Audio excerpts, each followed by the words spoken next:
Thomas. He was born in April of 2022.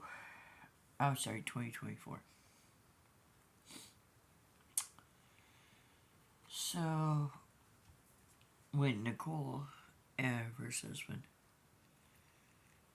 had separated and she had married a young man from her hometown who became a chef. And he was very successful at it and worked all over the place. They were raising her son,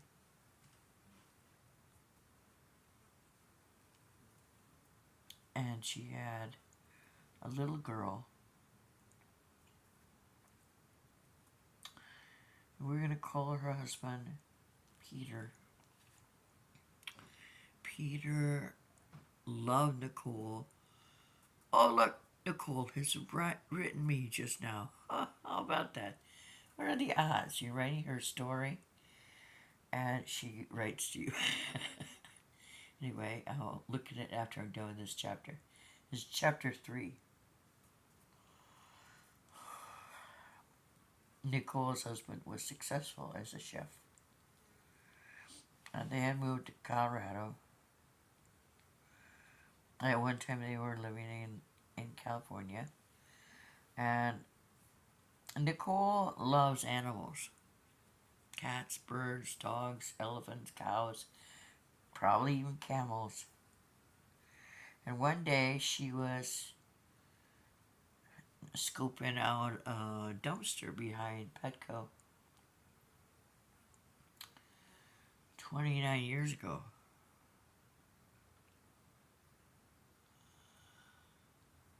And she came upon a little tiny bird. Had been thrown away because one of his, I say hands, you can say feet, claws, whatever you like, was malformed. So they had just thrown away.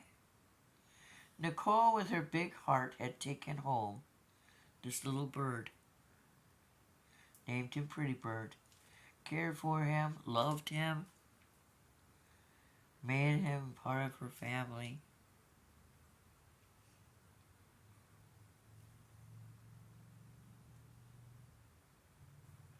I haven't turned on his music yet. He's alive and well in his little room just down the hall from me. Got him a big bag of I call it kitty food, but you know, when everybody is a cat except for you, so I call him kitty food. I call his food kitty food, but it's really good with vegetables and dried fruit and nuts, bird food. And he is waiting for me to stop doing what I'm doing and to go down there and uncover him and turn on his tunes. He listens to classical and jazz.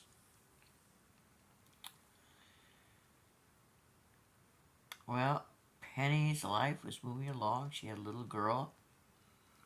We're going to call her Megan. And Megan is deaf. She thinks it might have been because her mom had rubella really bad when she was a little girl.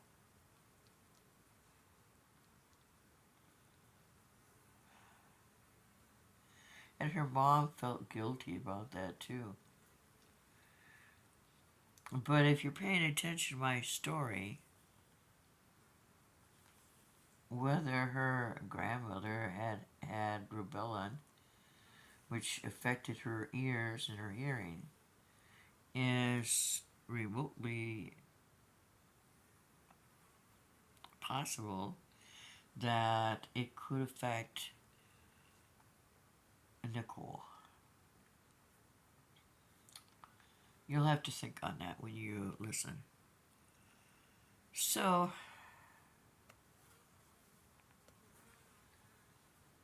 The young family is doing fairly well. There was struggle involved when she was married to her first husband and ended up trying to raise her son without help.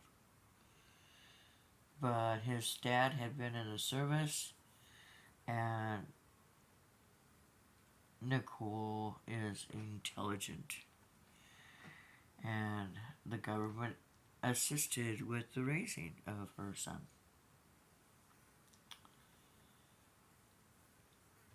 And so life was going on really well for the young couple. But Nicole's husband would like to ride his motorcycle without a helmet. And one day he was in a severe accident, and his sunglasses embedded themselves in his forehead. And from a blood transfusion, he got AIDS. And it had been misdiagnosed for 2 years because no one thought about diagnosing it correctly. Because after all, Nicole's husband wasn't gay. You'd think the medical profession would be wise enough to know that you don't have to be gay to get AIDS. She sat with him day and night and helped him as best she could, and she continued being the main breadwinner for her little family. She had worked steadily along since she was 16.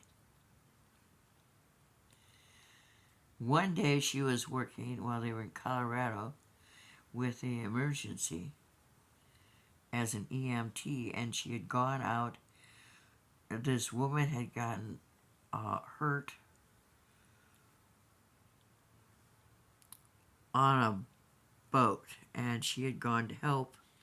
And in Colorado, for some reason, they have boxes for the anchors instead of leaving the anchors in the water.